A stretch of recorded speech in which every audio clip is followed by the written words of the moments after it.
Thank you, ladies and gentlemen, for a very warm reception.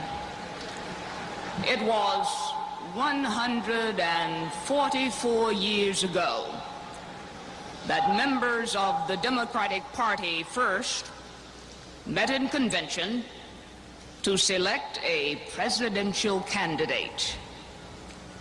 Since that time, Democrats have continued to convene once every 4 years and draft a party platform and nominate a presidential candidate. And our meeting this week is a continuation of that tradition. But there is something different about tonight. There is something special about tonight. What is different? What is special? I, Barbara Jordan, am a keynote speaker.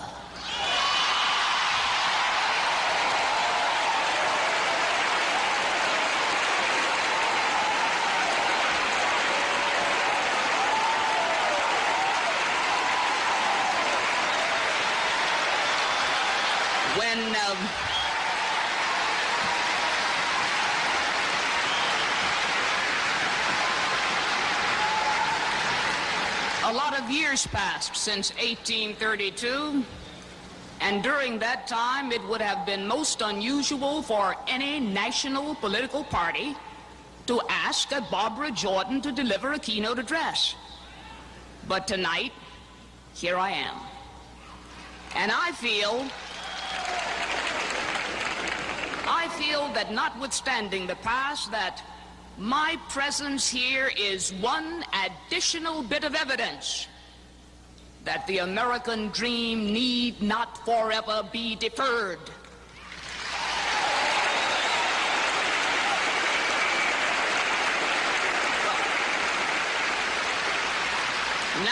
Now that I have this grand distinction, what in the world am I supposed to say? I could easily spend this time praising the accomplishments of this party and attacking the Republicans, but I don't choose to do that. I could list the many problems which Americans have. I could list the problems which cause people to feel cynical, angry, frustrated. Problems which include lack of integrity in government, the feeling that the individual no longer counts, the reality of material and spiritual poverty, the feeling that the grand American experiment is failing or has failed. I could recite these problems, and then I could sit down and offer no solutions. But I don't choose to do that either. The citizens of America expect more, deserve, and they want more than a recital of problems. We are a people in a quandary about the present. We are a people in search of our future. We are a people in search of a national community. We are a people trying not only to solve the problems of the present, unemployment, inflation, but we are attempting on a larger scale to fulfill the promise of America. We are attempting to fulfill our national purpose to create and sustain a society in which all of us are equal.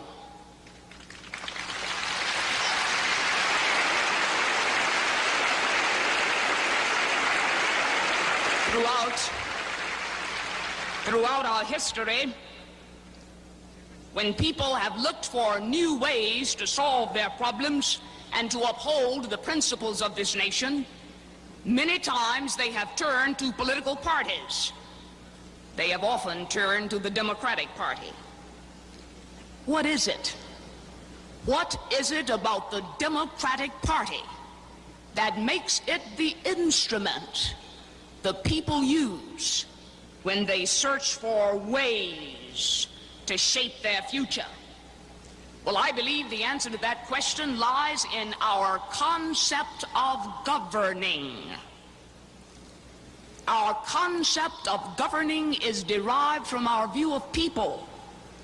It is a concept deeply rooted in a set of beliefs firmly etched in the national conscience of all of us. Now, what are these beliefs? First, we believe in equality for all and privileges for none.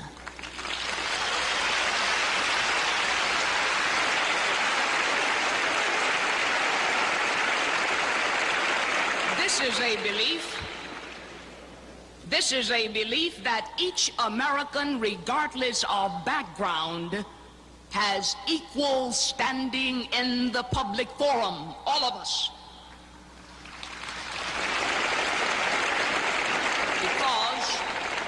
Because we believe this idea so firmly, we are an inclusive rather than an exclusive party. Let everybody come.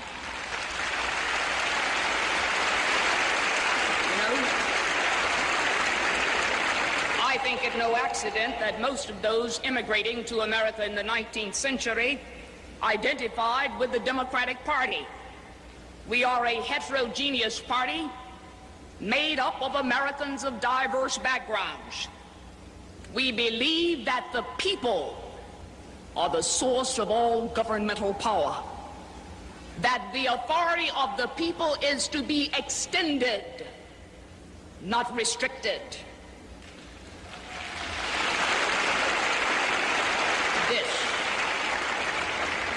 This can be accomplished only by providing each citizen with every opportunity to participate in the management of the government. They must have that. We believe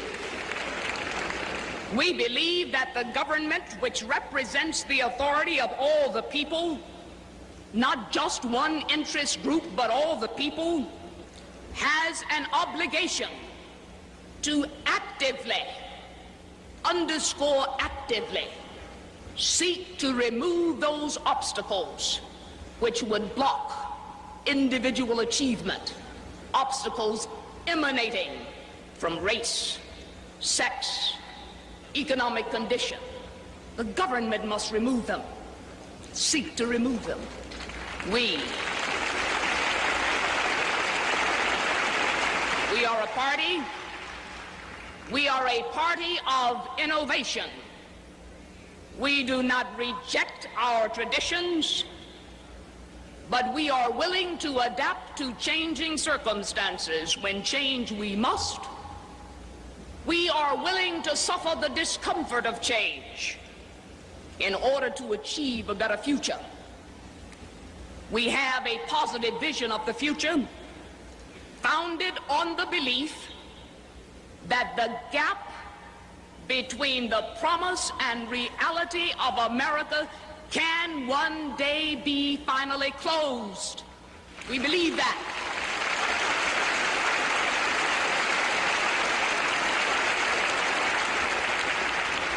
This, my friends, is the bedrock of our concept of governing.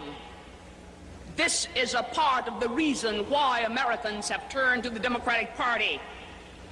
These are the foundations upon which a national community can be built.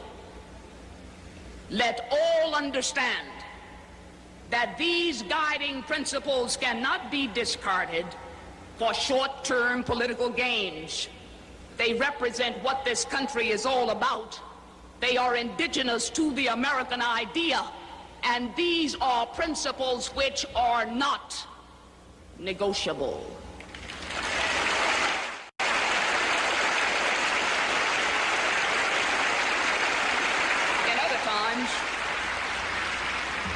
In other times, I could stand here and give this kind of exposition on the beliefs of the Democratic Party, and that would be enough. But today, that is not enough. People want more. That is not sufficient reason for the majority of the people of this country to decide to vote Democratic. We have made mistakes. We realize that. We admit our mistakes. In our haste to do all things for all people, we did not foresee the full consequences of our actions. And when the people raised their voices, we didn't hear. But our deafness was only a temporary condition and not an irreversible condition.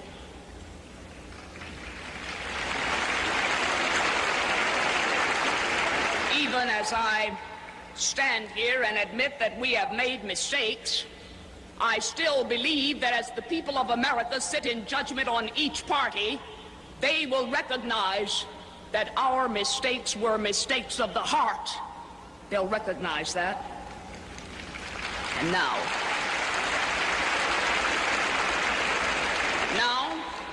we must look to the future. Let us heed the voice of the people and recognize their common sense. If we do not, we not only blaspheme our political heritage, we ignore the common ties that bind all Americans. Many fear the future, many are distrustful of their leaders and believe that their voices are never heard.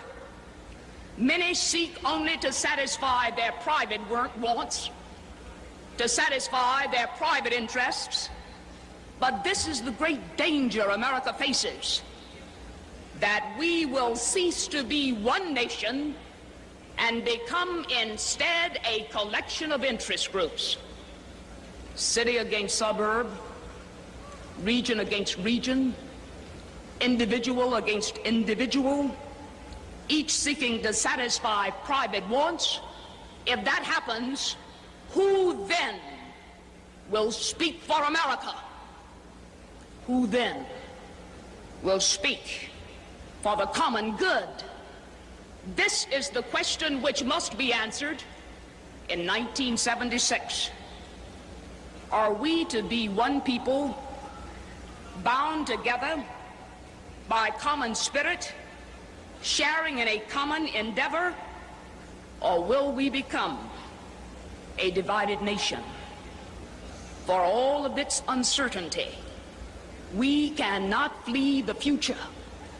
We must not become the new Puritans and reject our society. We must address and master the future together. It can be done if we restore the belief that we share a sense of national community, that we share a common national endeavor. It can be done. There is no executive order, there is no law that can require the American people to form a national community. This we must do as individuals. And if we do it as individuals, there is no President of the United States who can veto that decision.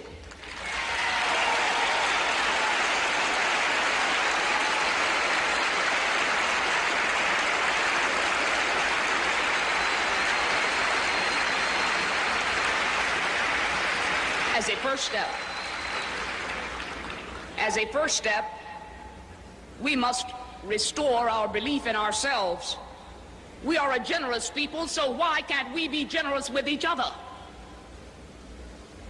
We need to take to heart the words spoken by Thomas Jefferson.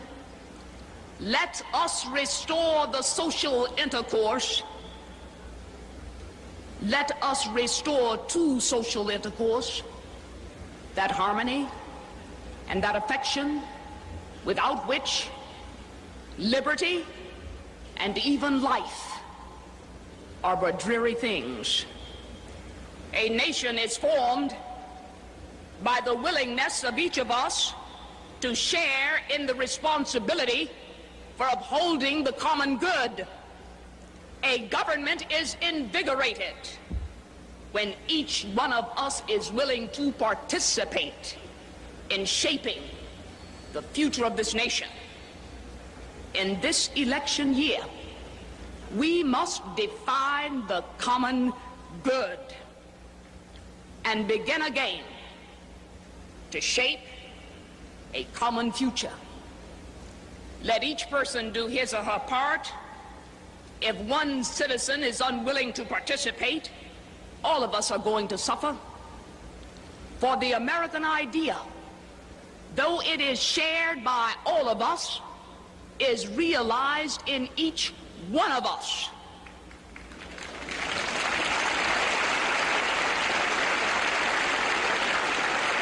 And now, what are those of us who are elected public officials supposed to do? We call ourselves public servants. But I'll tell you this, we as public servants must set an example for the rest of the nation.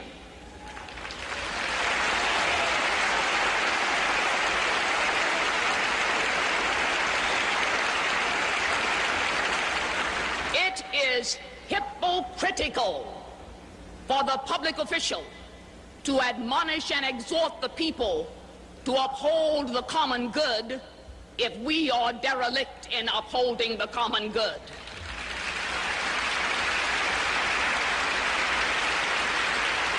More is required.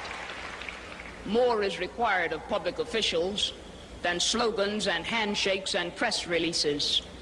More is required. We must hold ourselves strictly accountable. We must provide the people with a vision of the future. If we promise as public officials, we must deliver.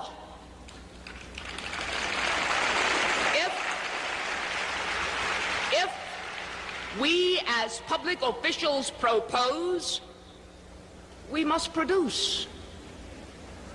If we say to the American people, it is time for you to be sacrificial, sacrifice. If the public official says that, we must be the first to give. We must be. And again, if we make mistakes, we must be willing to admit them. We have to do that.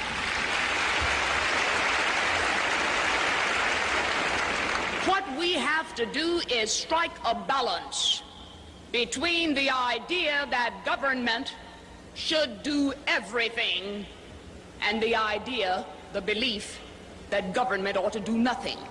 Strike a balance. Let there be no illusions about the difficulty of forming this kind of a national community. It's tough, difficult, not easy. But a spirit of harmony will survive in America only if each of us remembers that we share a common destiny. If each of us remembers when self-interest and bitterness seem to prevail, that we share a common destiny. I have confidence that we can form this kind of national community. I have confidence that the Democratic Party can lead the way. I have that confidence.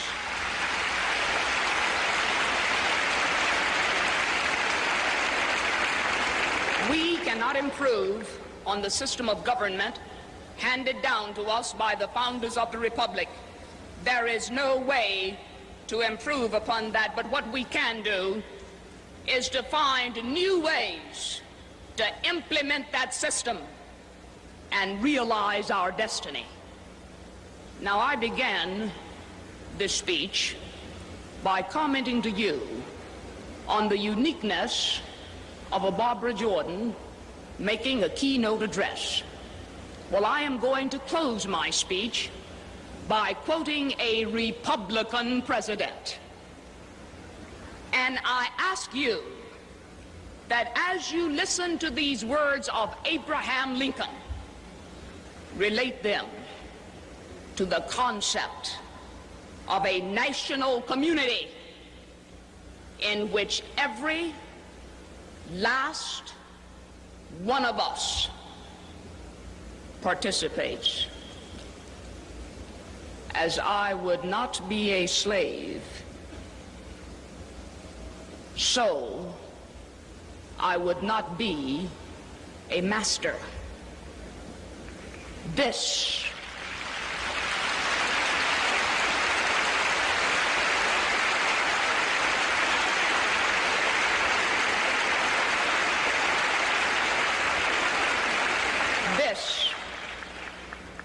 expresses my idea of democracy. Whatever differs from this, to the extent of the difference, is no democracy. Thank you.